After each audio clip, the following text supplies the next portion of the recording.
Top EU diplomats said Ukraine's accession to the bloc is an integral part of lasting peace. They were speaking in Kyiv at a summit marking the third anniversary of the Russian invasion.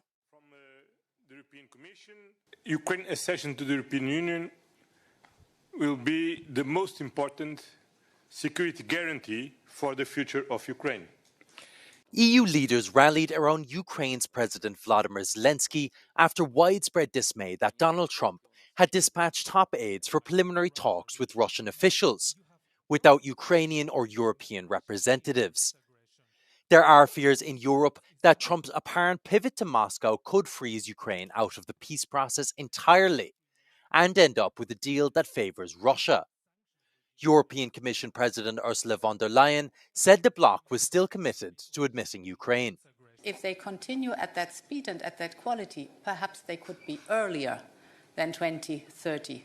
So thank you very much for giving the impulse, and let's work hard on all sides really to keep the momentum up. US politicians also recently ruled out granting NATO membership to Ukraine. Membership to the alliance has frequently been cited by Russian President Vladimir Putin as one of the main reasons for launching the war. And we hope that the United States will continue support, like all the partners.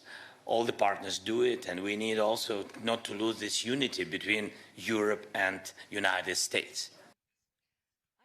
As fighting rages on the front line, political pressure is mounting for a coordinated European effort to secure peace. That I think we in Europe, we need to get our act together. And in order to get an act together, you have to have a plan to the Americans. Because if you don't have a plan to the Americans, you're not going to get involved in negotiations. Could EU accession replace NATO accession as a security guarantee for Ukraine? According to the leaders who sat in this room, yes it can and yes it should. Becoming part of the bloc could provide Ukraine with the necessary deterrence against a new Russian attack in the future, they said. But there's a catch. EU accession would always lack a key player in this game of geopolitics, the United States. Jorge Liboreiro, Euronews, Kyiv.